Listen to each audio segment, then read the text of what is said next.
No soy de escribir ni de contarle mis cosas a medio mundo, pero lo que me pasó merece ser contado. No porque quiera desahogarme ni porque busque compasión, sino porque si me lo guardo, reviento. Todo empezó el sábado pasado. Era la despedida de soltera de mi prima Claudia. La fiesta era en una casa rural que alquilamos entre todas, a las afueras de Toledo. 13 mujeres, todas con ganas de beber, chillar, bailar y hacer el tonto como si tuviéramos 20 años menos. Yo fui porque no tenía excusa, y porque, en el fondo, me venía bien desconectar. Álvaro, mi marido, se quedó en casa, como siempre. Ni preguntó con quién iba, ni qué planes teníamos. Solo dijo cuídate y volvió a mirar su portátil. La noche empezó normal. Chupitos, juegos de esos de yo nunca, confeti rosa por todas partes, y un stripper que llegó vestido de policía. Hasta ahí, todo dentro de lo esperable. El tipo era guapo, musculado, de esos que parecen sacados de un gimnasio de élite, y tenía esa sonrisa de los que saben que gustan. No era la primera vez que veía a uno hacer ese numerito, pero esta vez me costó no mirar más de la cuenta. Lo reconozco. Y aquí viene lo jodido. En medio del show, mientras todas gritaban y hacían fotos, el tío se me queda mirando fijo y se ríe. ¿Tú no eres Esther? Me congelé. ¿Nos conocemos? Pregunté, con media sonrisa, mientras buscaba entre mis recuerdos alguna noche de borrachera que pudiera explicar ese momento. Yo no, pero tú sí conoces a mi amigo. Álvaro, ¿no? Tu marido. Me enseñó fotos tuyas. Te juro que la música, las risas, las luces, todo se fue a la mierda. Fue como si alguien apretara el botón de pausa y dejara solo esa frase flotando en el aire. Me quedé blanca. Me temblaban las piernas. ¿Qué cojones estás diciendo? Solté, ya sin rastro de risa. Tranquila, mujer. No me mires así. Si es tu pareja, sabrás que le gusta compartir. Risas. Las demás pensaban que era parte del espectáculo, que el stripper estaba improvisando para hacerme ruborizar. Pero yo supe, por su cara, que no estaba improvisando nada. Salí de ahí a trompicones, como si me faltara el aire. En el porche, llamé a Álvaro. Me lo cogió al tercer tono, como si nada. ¿Qué pasa? ¿Tú conoces a un tal Luis? Un stripper. Dice que es amigo tuyo. Que le enseñaste fotos mías. Hubo un silencio largo. Muy largo. Esther, no es lo que piensas.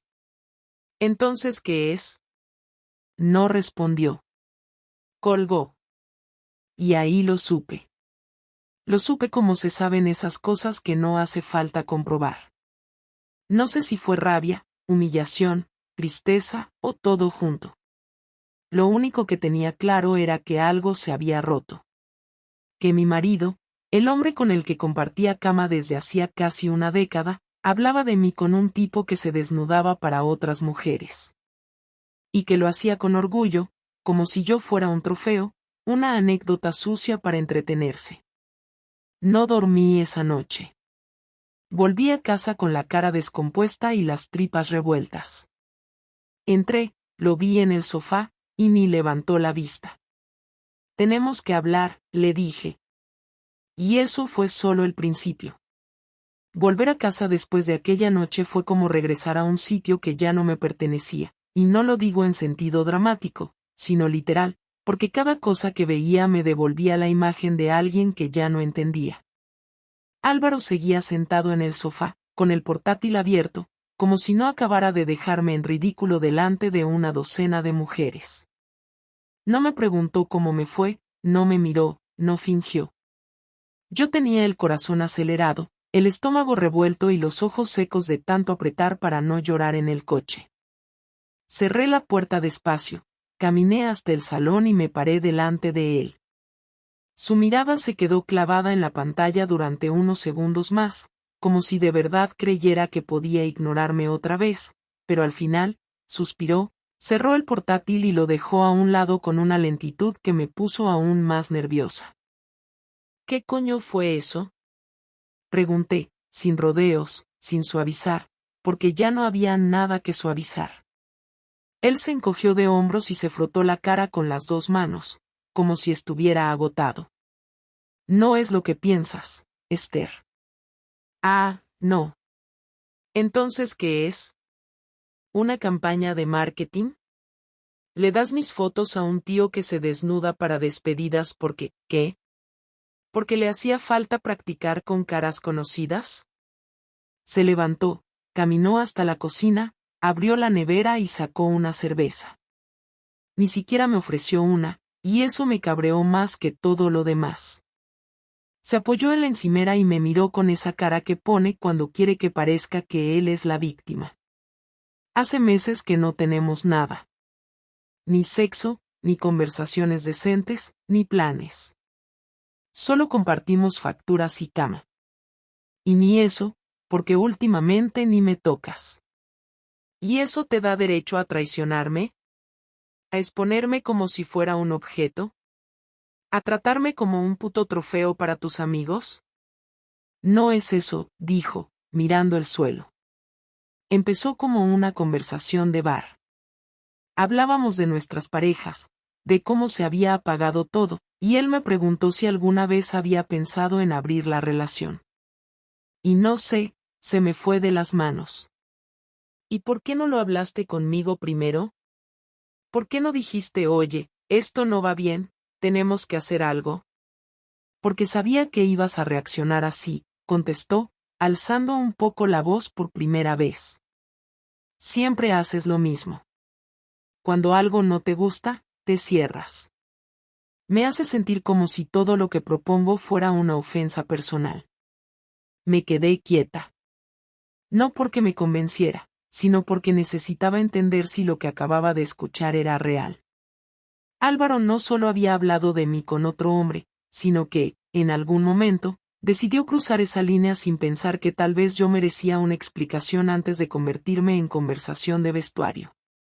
¿Dormiste con alguien? Pregunté. No me tembló la voz, pero por dentro ya me había preparado para cualquier respuesta. Sí, dijo. Sin rodeos. Sin adornos. Sin siquiera intentar negarlo. Y ahí fue cuando lo supe. No solo me había traicionado, sino que lo había hecho con una tranquilidad que me dejaba claro que no le pesaba. Que, en su cabeza, estaba justificado.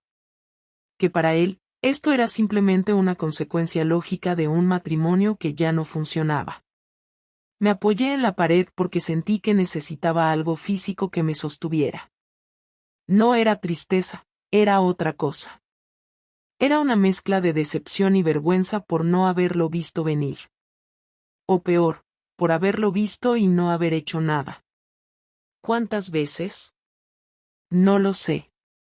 4, 5. Con la misma persona. Ya se acabó, añadió, como si eso cambiara algo. ¿Quién es? No te lo voy a decir. No tiene sentido hacerte más daño. Ya no la veo, fue solo. ¿Solo qué? ¿Solo un desahogo? ¿Solo sexo? ¿Solo una forma de rellenar el vacío? Porque si era eso, podrías habérmelo dicho. Podrías haberme mirado a la cara y decirme que te sentías solo, que necesitabas algo más. Pero preferiste ocultarlo, usarme, y encima compartir mi imagen con un desconocido. No me respondió. Se quedó ahí, mirando la botella como si de repente fuera el objeto más interesante del mundo. Sentí una ira tan fría que me asustó. No grité, no rompí nada, no lloré. Solo lo miré como se mira a un extraño que ha dicho algo tan absurdo que ya ni te molestas en discutir. Quiero que te vayas, le dije. ¿A dónde? No me importa.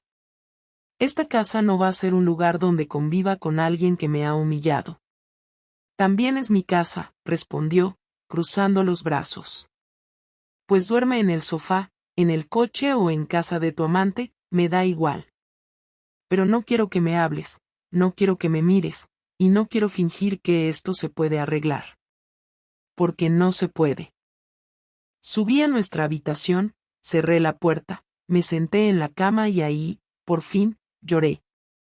No por él, sino por mí, por todo el tiempo que pasé creyendo que la calma era amor, que la rutina era estabilidad, y que la falta de peleas significaba que todo iba bien. Me sentí estúpida, usada, y sobre todo, sola. Porque esa era la verdad que más dolía, llevaba mucho tiempo sola, incluso cuando él dormía a mi lado.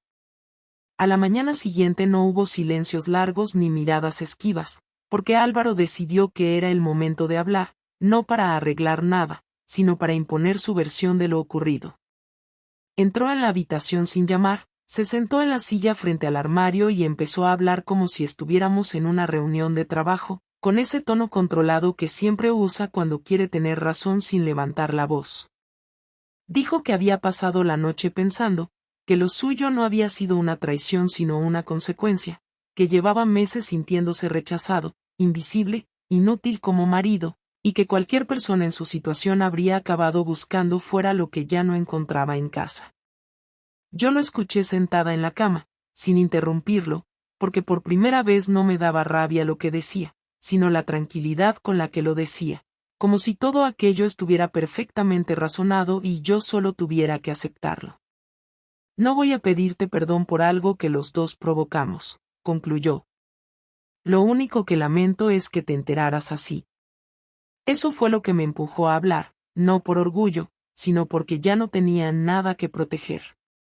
Le dije que no tenía ni idea de hasta qué punto estaba equivocado, que su error no había sido acostarse con otra mujer, sino decidir por mí sin preguntarme, convertir nuestro matrimonio en algo flexible solo cuando a él le convenía y tratarme como una pieza intercambiable. Él se levantó de la silla y empezó a pasearse por la habitación, cada vez más alterado, diciéndome que yo también había cambiado, que llevaba meses ausente, siempre con el móvil en la mano, siempre saliendo del trabajo con prisa, siempre poniendo excusas para no estar en casa.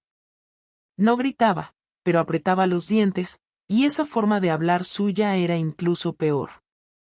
No me jodas, Esther, ¿te crees que soy imbécil?, dijo, parándose delante de mí.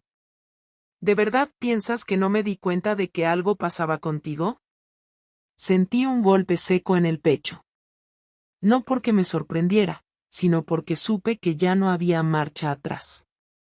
Le pregunté qué creía el que pasaba conmigo, y me respondió que no sabía exactamente qué, pero que desde hacía meses yo no estaba allí, que sonreía al móvil, que me arreglaba más para ir a trabajar y que había noches en las que me giraba en la cama como si le molestara. Me acusó de haberlo empujado a buscar a otra persona, de haber creado el clima perfecto para que todo se fuera al carajo. Y entonces, sin pensarlo demasiado, se lo dije.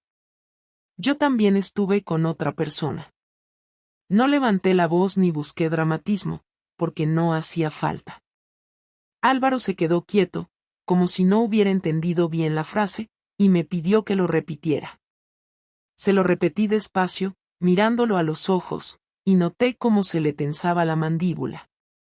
Me preguntó desde cuándo, con quién, cuántas veces, y yo le dije la verdad sin adornos, porque ya no había ningún motivo para mentir.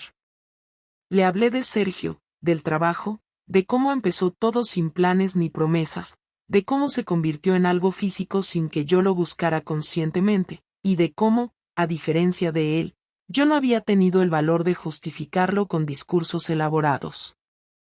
¿Y te atreves a reprocharme nada después de esto?, me gritó por primera vez, golpeando el armario con la palma de la mano.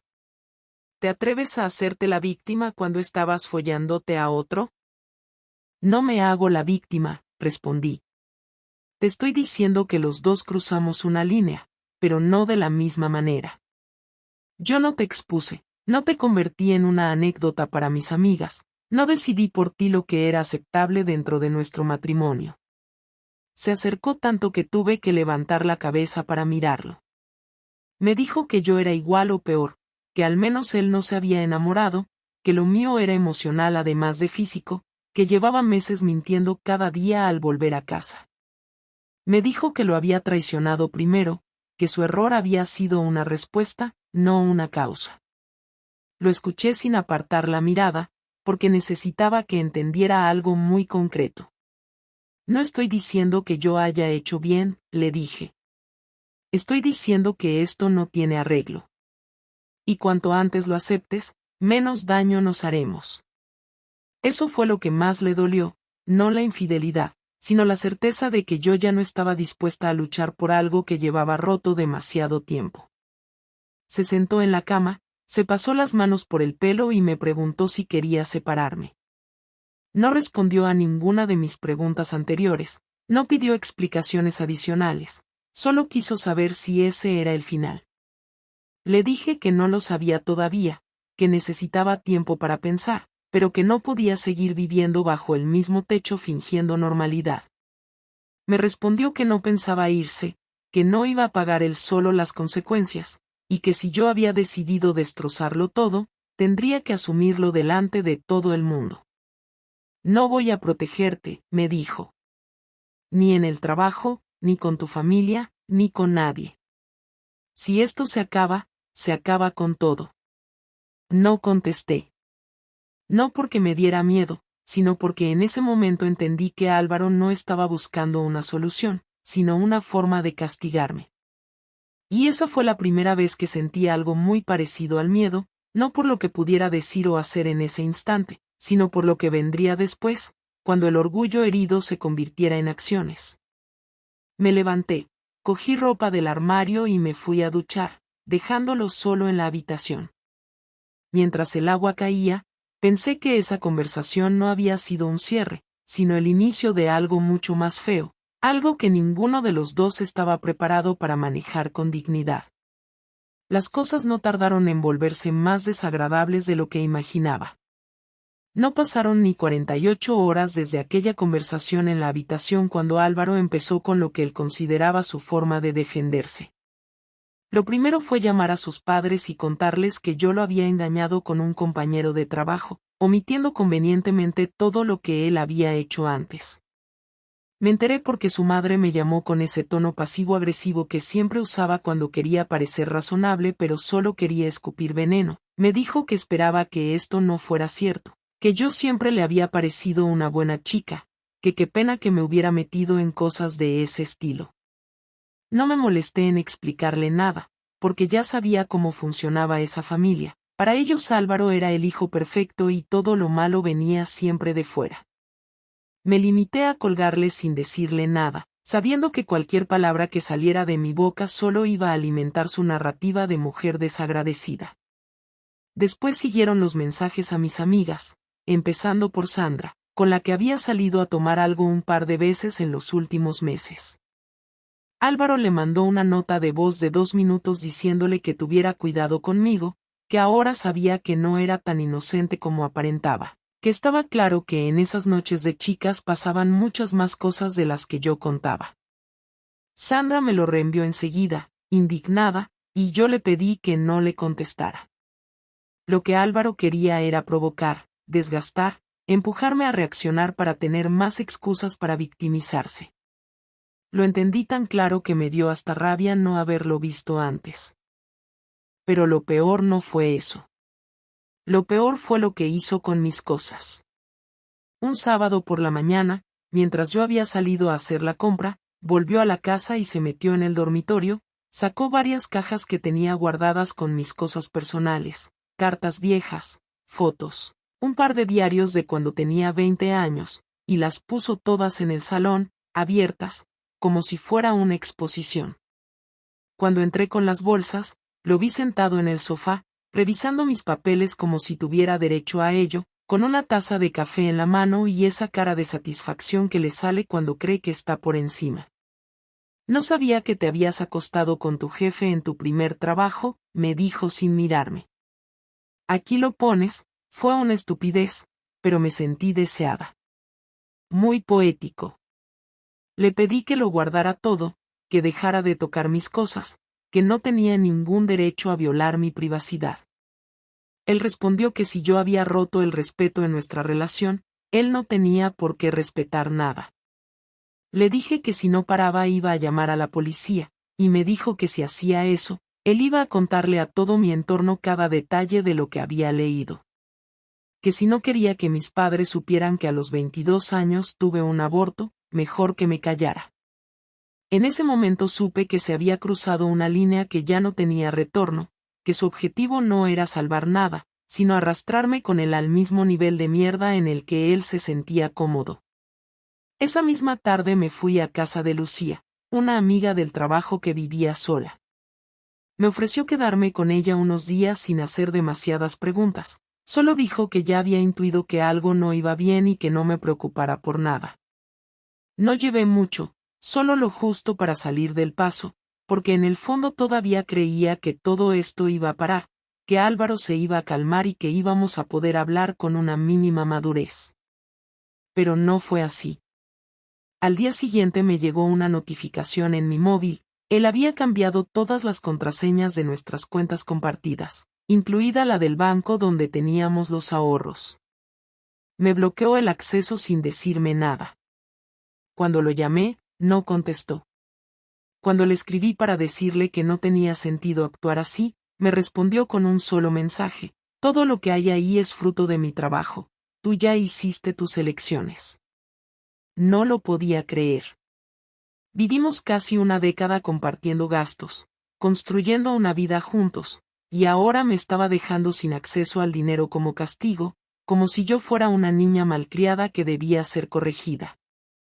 Llamé al banco, pedí hablar con alguien de atención al cliente, expliqué que era una cuenta conjunta, y me dijeron que si él había solicitado cambiar la contraseña desde su acceso principal, necesitaba una orden judicial o ir en persona a pelearlo. Me dieron cita para dentro de 3 días.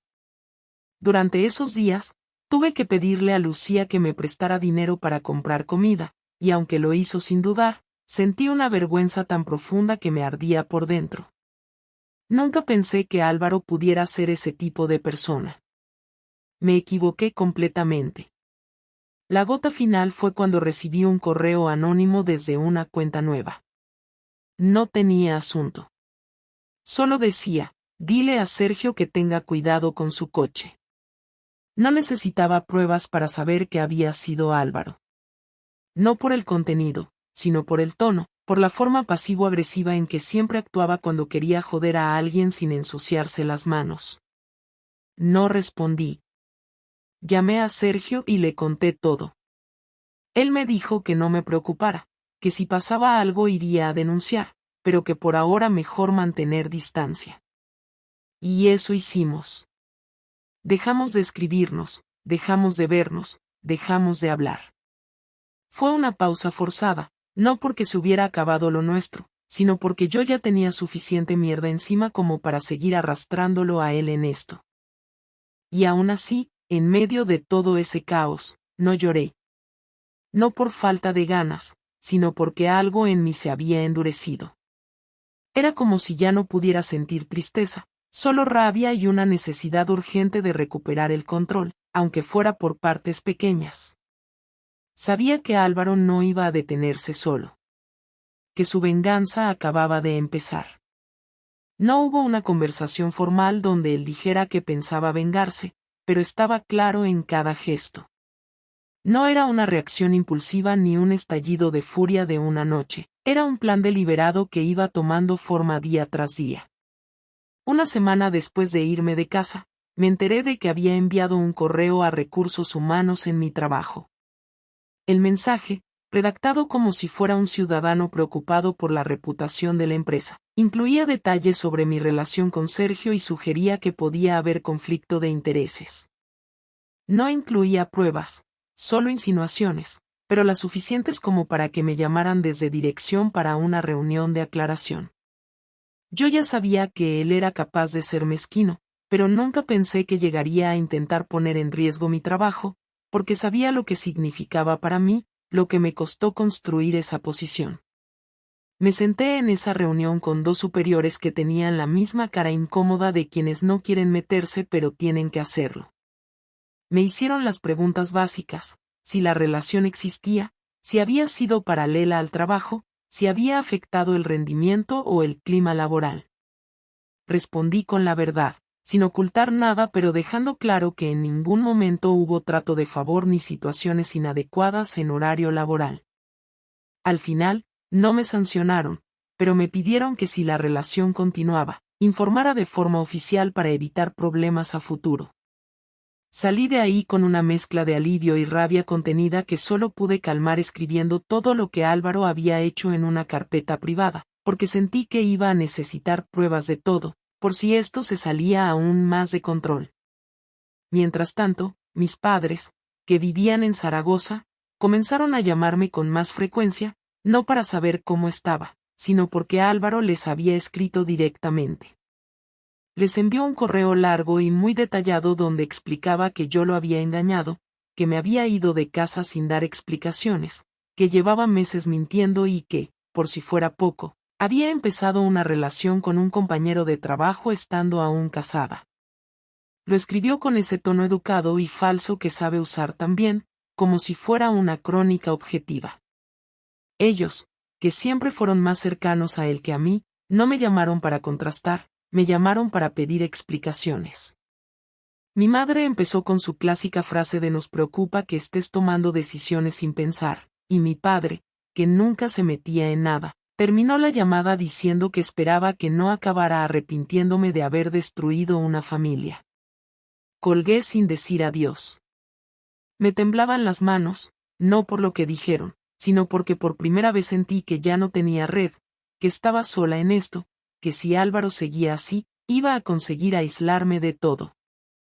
Después vinieron los detalles.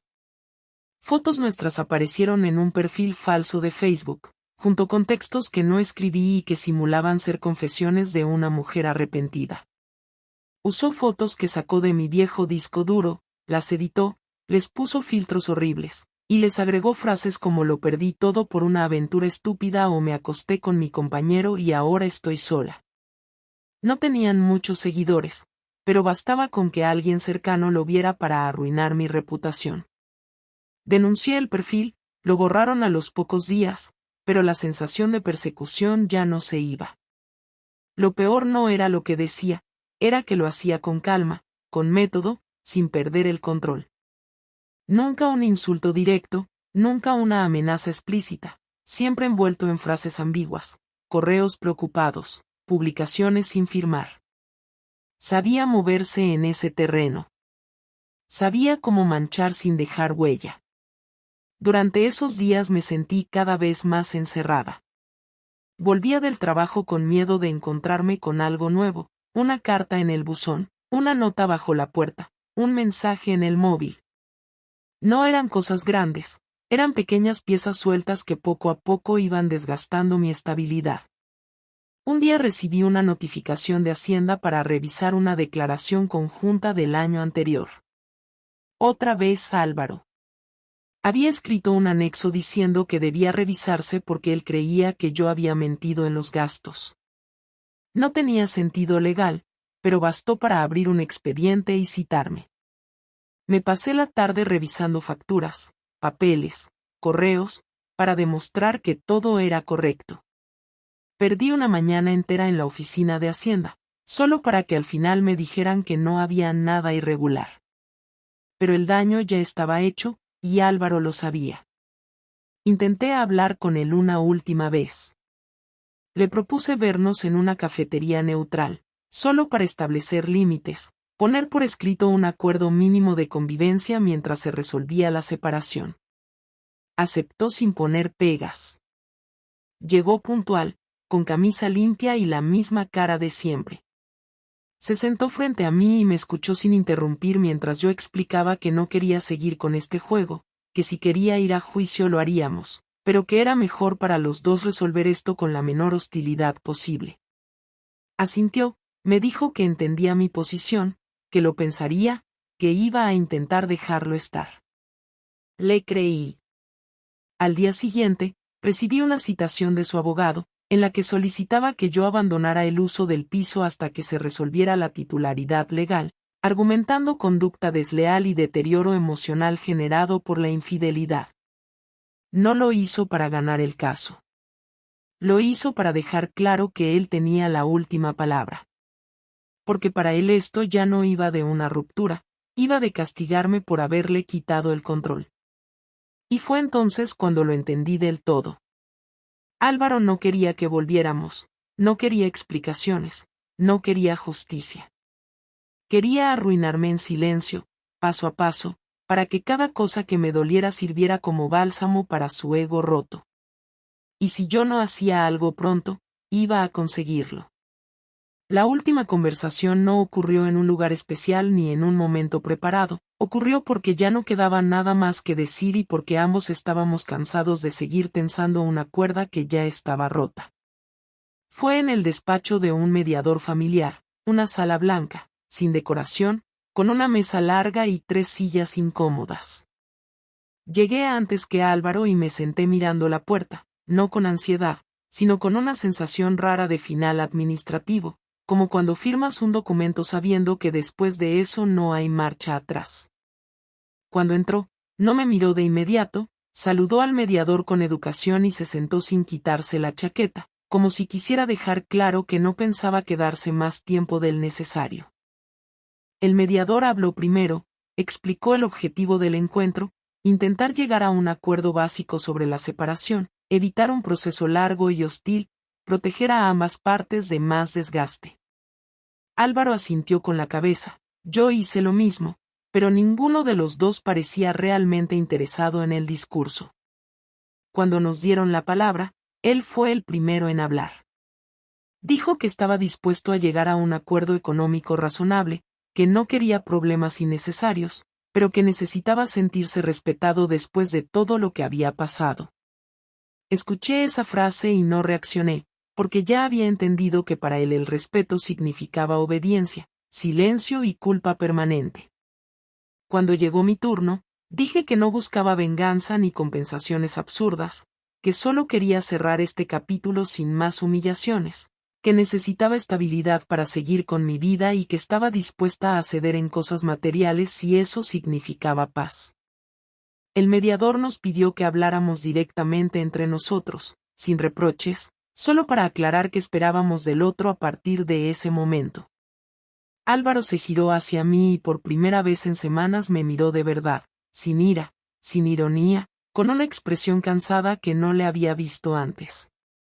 Me dijo que nunca pensó que yo fuera capaz de engañarlo, que eso había destruido la imagen que tenía de mí, que durante semanas se había sentido ridículo, expuesto, como si todo el mundo supiera algo que él había ignorado. Dijo que su forma de actuar había sido excesiva, que ahora lo veía, pero que en ese momento lo único que sentía era la necesidad de devolver el golpe. No pidió perdón, pero reconoció el daño.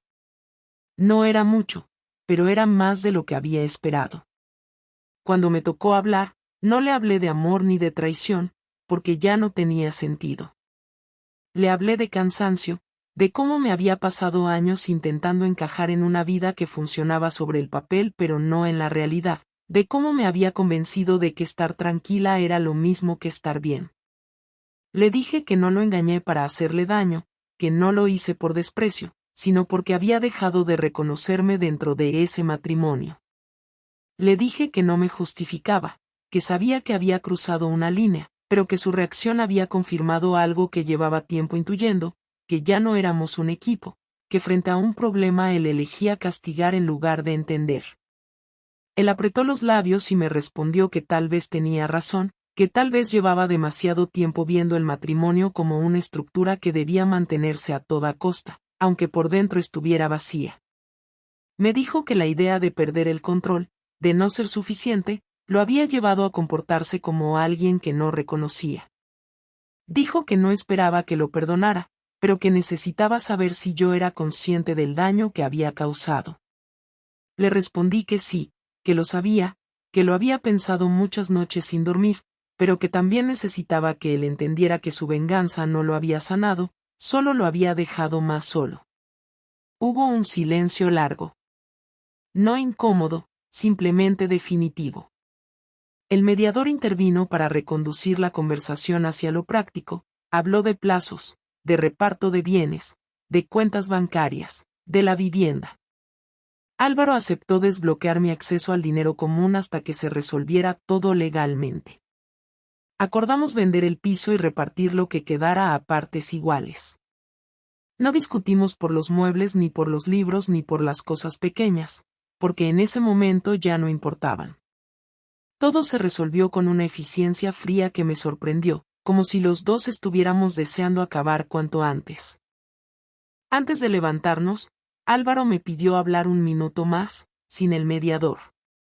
Salimos al pasillo y se apoyó en la pared, respiró hondo y me dijo que había cosas que no iba a poder olvidar fácilmente, que necesitaba tiempo para dejar de verme como la persona que lo había humillado.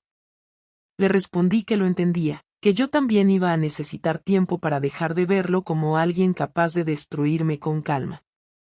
Nos miramos unos segundos más y, por primera vez desde que todo empezó, no sentí rabia, ni tristeza, ni culpa, solo una aceptación cansada.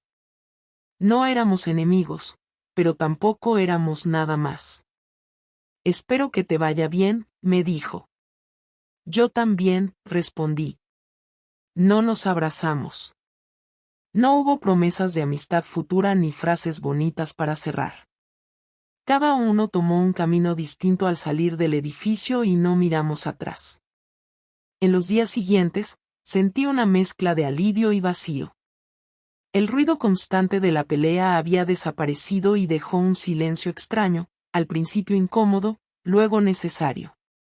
Volví a centrarme en mi trabajo, retomé conversaciones con amigos que había dejado de lado, empecé a ordenar cosas que llevaba años aplazando.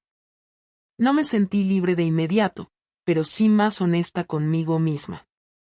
Lo que aprendí de todo esto no fue una lección romántica ni una advertencia moral, fue algo mucho más simple y más duro.